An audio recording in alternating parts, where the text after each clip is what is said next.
The wine glass was still spinning when I stood up. Not from my hand. No, I hadn't touched it. She had slammed it down so hard, the base twirled like it was trying to escape the table, just like I was trying to escape the moment. "Say it," she whispered through clenched teeth, cheeks flushed in a way that had nothing to do with alcohol. The restaurant was too quiet now. We were still seated technically, but we weren't really there. People at the nearby tables had started to glance sideways, the way strangers do when they sense something private falling apart in public. You could feel their curiosity like static on skin. And then I looked at him. Ryan sitting across from me like a smug centerpiece between our unraveling. Elbows on the table, shirt too tight for the occasion. That kind of confidence you only earn by not caring who you hurt. He looked me dead in the eye, smirked, and took another bite of bread, like this was his date. "You embarrassed him." She hissed at me like I'd knocked over a child at a birthday party. "You need to apologize." I didn't move. I could barely breathe. 2 hours earlier, this was supposed to be our night, a quiet table by the window, a chance to reconnect. I had booked this place a month in advance. She hadn't said thank you. She hadn't even complimented the setup. She just brought him. No explanation, no heads up. Just Ryan's joining. "Hope you don't mind." He sat where the candlelight should have been. Now here she was, not asking, not pleading, but demanding that I apologize to the guy who hijacked our night like he was the guest of honor. So I laughed, not because it was funny, it wasn't. I laughed because I couldn't believe I was here. Because I couldn't believe she thought this was normal, because somewhere deep down, I knew I had no one to blame but myself for letting it get this far. I stood up. I didn't yell. I didn't cry. I didn't flip the table. I just said loud enough for both of them to hear. "Pick right now. Him or me." Her mouth fell open like she hadn't expected me to have a spine. And Ryan, still chewing, looked mildly amused, like I had just added a little spice to an otherwise boring evening. I didn't wait for her answer. I turned and walked out, heart racing, hands cold, questions screaming inside my head. I didn't know where I was going. I just knew I wasn't staying. And what happened after that? Well, let's just say she made her choice. But she had no idea what I already knew. No idea what I had seen, and no idea what I was about to do next. I didn't make it far before I sat down on a bench across the street, staring at my reflection in the dark glass of the restaurant window. I could still see them in there, her hands fidgeting with her napkin, Ryan stretching like he just won a prize. I waited foolishly for her to chase after me. I gave it 5 minutes, then 10. I even reached for my phone once, thumb hovering over her name. But I didn't press it. Instead, I scrolled to the photo I had taken earlier that day, the one I wasn't supposed to see. You see, this didn't come out of nowhere. I hadn't told her, but I've been noticing things for a while now. Little slips, mismatched stories. The way she suddenly changed her lock screen from a photo of us to a quote about freedom. I wasn't proud of it, but I'd done something I'd never done before. I checked her shared photo album with Ryan. She forgot to turn off syncing. And there it was, a picture of the two of them at a rooftop bar 2 weeks ago. Her in the dress she told me she only wore for me. His hand suspiciously close to her waist. But it wasn't the photo that broke me. It was the caption to the nights we never have to explain. She thought it was private. She thought I'd never see it, but I did. And I kept it in my pocket like a wound I wasn't ready to show anyone. Back on the bench, I stared at that photo, zooming in until the pixels blurred. I wasn't angry, not in the way movies show with yelling or punches or dramatic exits. I was just tired. Tired of begging for crumbs of attention. Tired of pretending I was okay with being a second option in my own relationship. Then my phone lit up. "Lenora, where did you go?" I didn't respond. "Lenora, you embarrassed me." I blinked at the screen. "Lenora, Ryan said you're being immature. We were trying to include you, include me in my own date night." That was the moment I realized this wasn't about Ryan. Not really. This was about her seeing me as someone who would never leave. No matter how many lines she blurred, she thought I was too soft, too patient, too quiet. And maybe she was right until now. So I texted her back. "Me, you made your choice. I'll come get my things tomorrow. No question mark. No begging, no more trying to fix something built on quicksand." Then I turned off my phone. That night I didn't sleep. I lay awake on my friend's couch, staring at the ceiling fan, spinning shadows on the wall, replaying every moment where I had let things slide. Every time I told myself I was being dramatic. Every time I believed her when she said, "You're just imagining it." But I wasn't imagining it. Not anymore. And in the morning when I showed up to her apartment, something happened I never saw coming. Her door was already open and Ryan was standing inside, smiling. I froze in the hallway. The door to Lenora's apartment was cracked just enough to see inside, but it was wide enough to reveal that Ryan was there. Alone. At least I thought he was. He was leaning against her kitchen counter, one ankle casually crossed over the other, sipping from a mug that definitely didn't belong to him. It had a cartoon octopus on it, Lenora's favorite, something she picked up on a trip we took together in Metairie. The same trip where she told me she wanted to build a future. He looked up and saw me standing there, and he grinned, not surprised, not startled, like he'd been waiting. "Oh hey," he said, tilting the mug. "Didn't think you'd show up this early."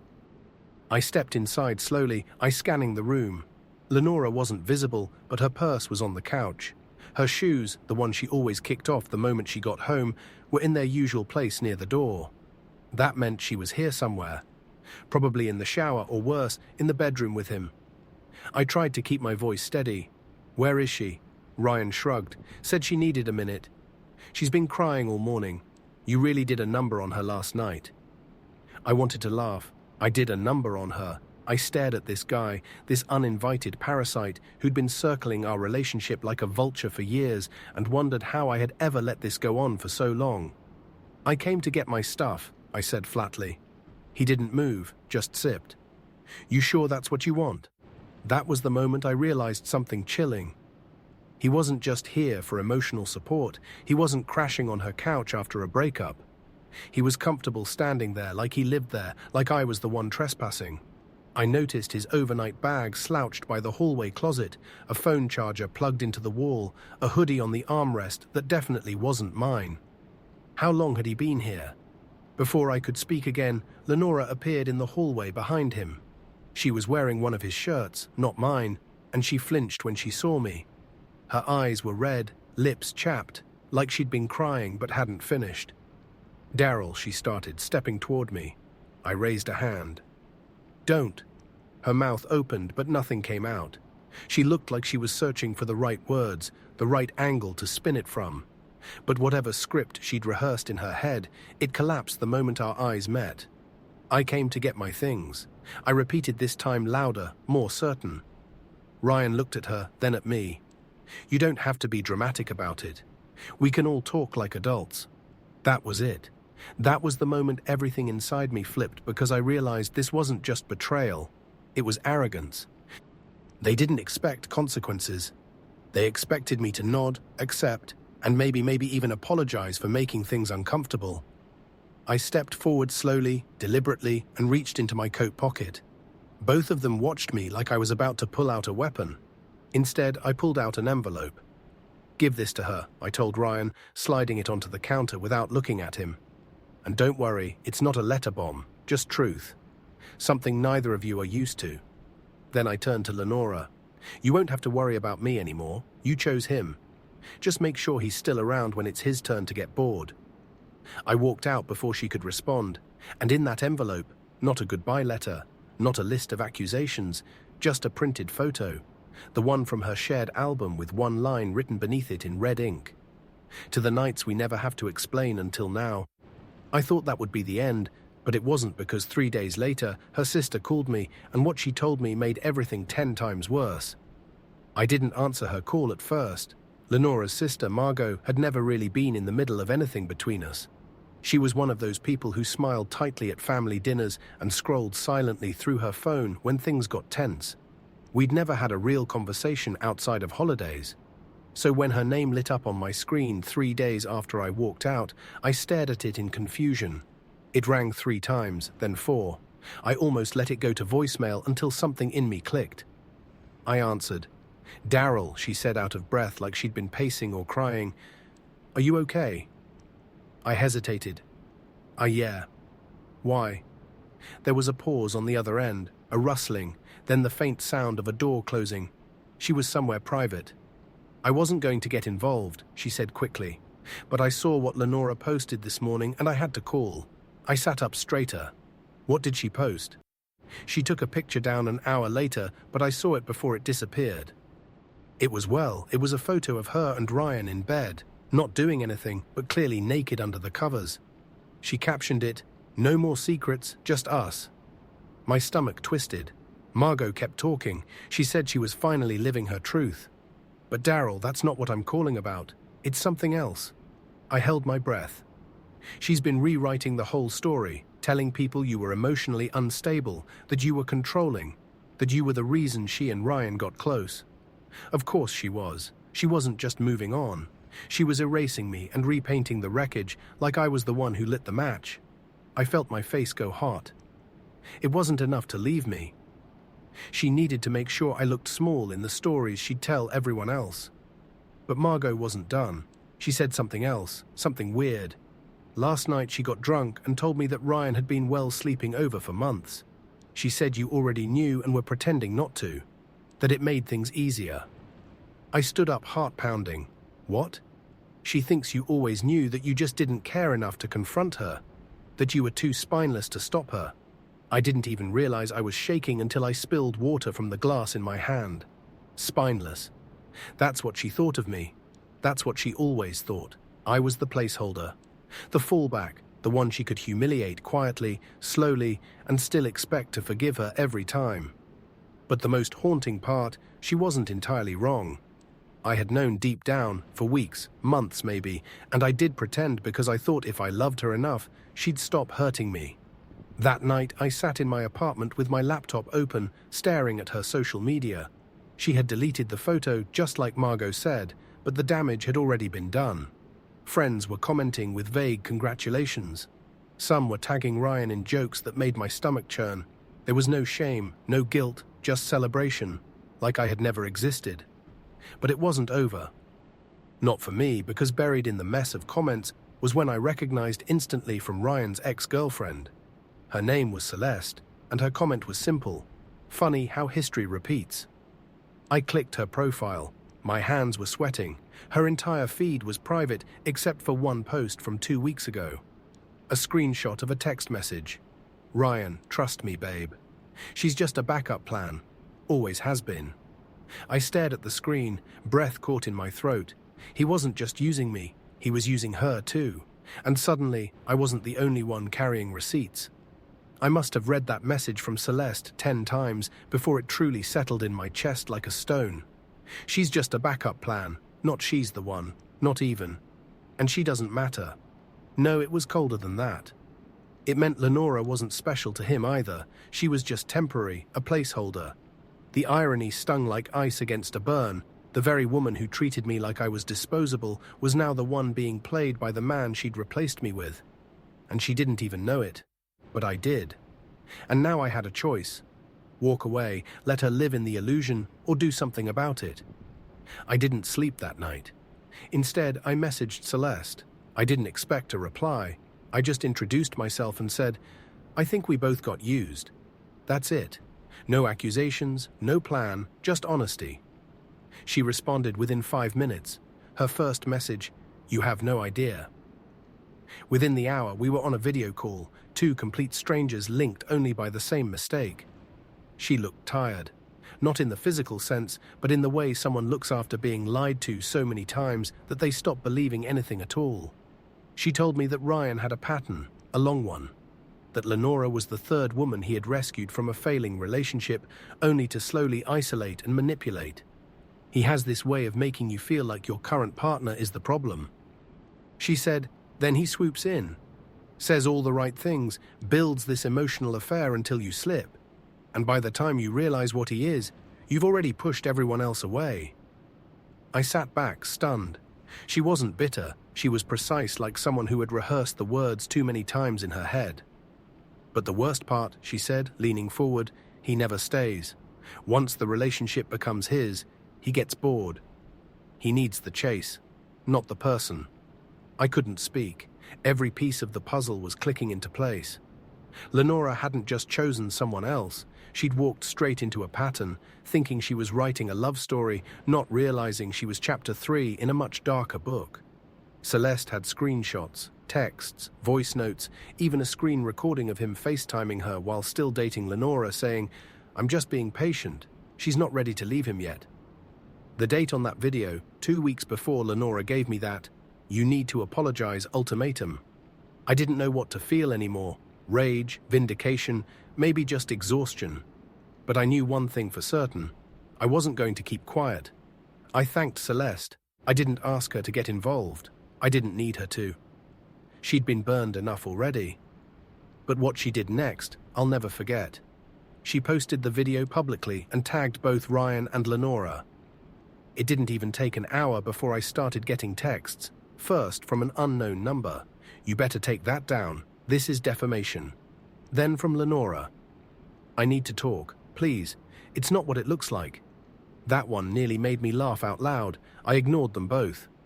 But 2 days later, Lenora showed up at my apartment, soaked in rain, makeup streaked, hair tangled like she'd run through a storm. And her first words, not "I'm sorry," not "you were right." She looked at me and whispered, "Why didn't you protect me from him?" And I realized with a crushing weight she still didn't get it. I stood in the doorway staring at her, drenched, shaking, mascara, bleeding like ink over pages of a story she no longer controlled. I didn't move. She wasn't supposed to be here. She wasn't supposed to come back. And definitely not with that question. Why didn't you protect me from him? It knocked the wind out of me, not because I didn't expect some kind of excuse or spin, but because even now, even after all the lies and deception, she was trying to shift the blame. I was the one she had abandoned. I was the one she had replaced. I was the one sitting alone in our apartment eating leftovers she used to complain about while she posted photos of fresh starts. And now I was supposed to be your shield. I stepped aside without a word, mostly because the storm behind her was pouring buckets, and I didn't want the hallway neighbors watching. She stepped inside hesitantly, water dripping from her sleeves onto the hardwood like guilt she couldn't mop up. She looked around like everything was unfamiliar, like the place had shifted since she left. I guess it had the framed photo of us from last fall gone. The blanket she used to curl up in, folded and packed in a box.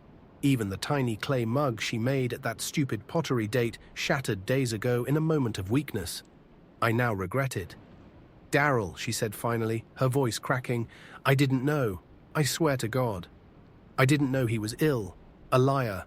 I interrupted, a manipulator, a walking cliché wrapped in charm and overpriced cologne.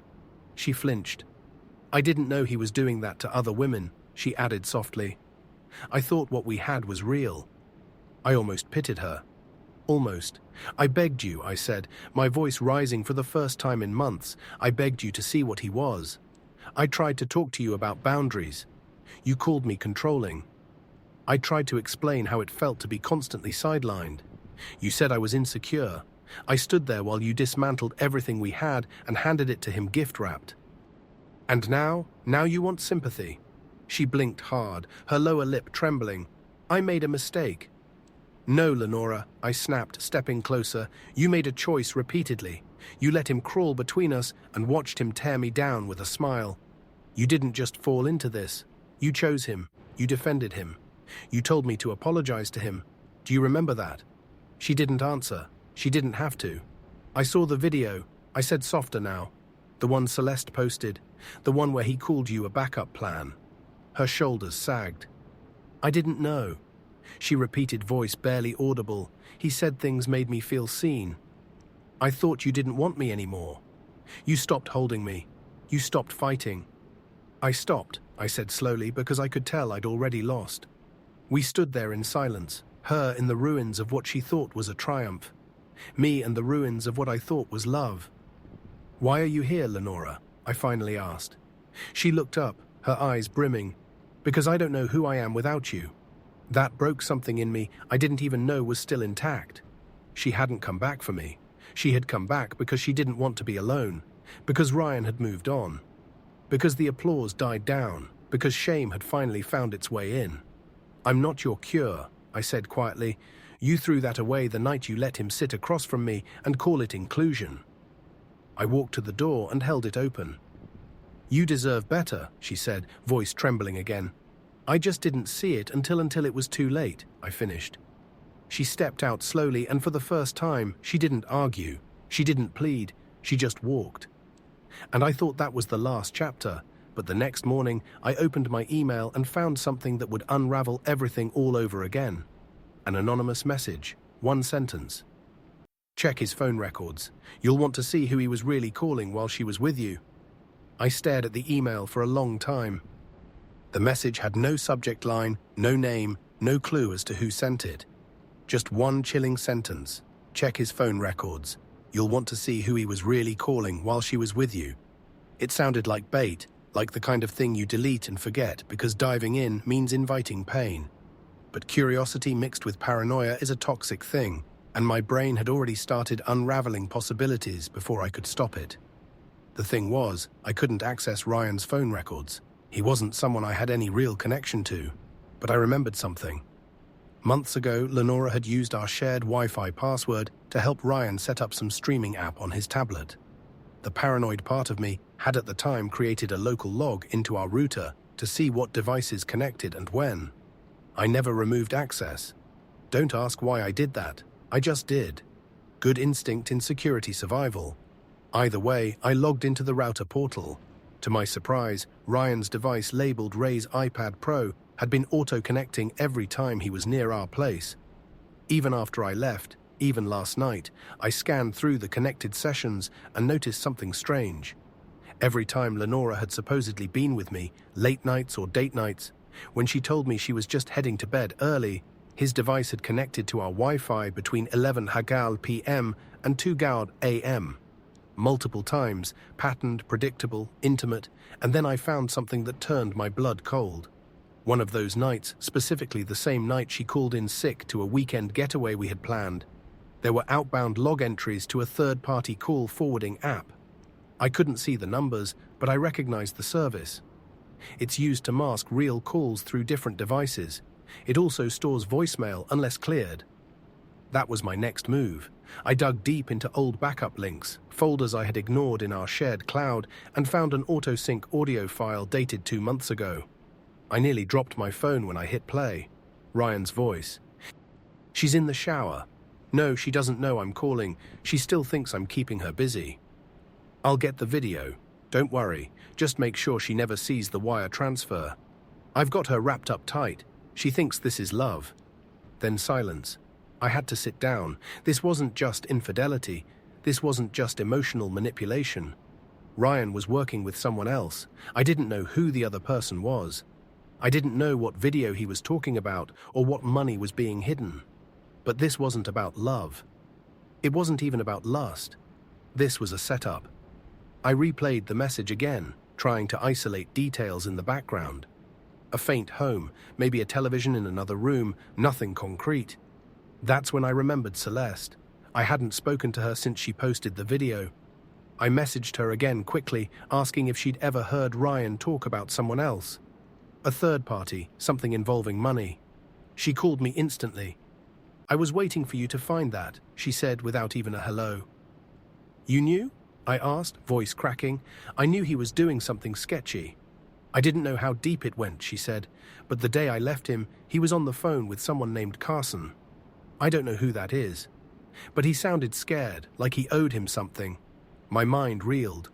Carson, that name. It paints something. And then I remembered Lenora's old co-worker, a guy from her previous office who was quietly fired. Something about inappropriate use of company funds. She told me about him once, laughing like it was a joke. Said he was the kind of guy who talked fast and disappeared faster. Now it made sense. Ryan was helping Carson run something shady, and Lenora somehow had become a pawn or worse. An accomplice who didn't realize she was in over her head. I didn't want to save her, not anymore.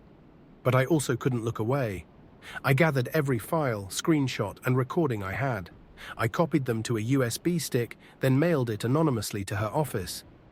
No note, no signature, just a label on the envelope. Truth, before it swallows you too. I thought that would be the end. But I underestimated her because the next time I saw Lenora, she wasn't crying. She was furious, and she brought company.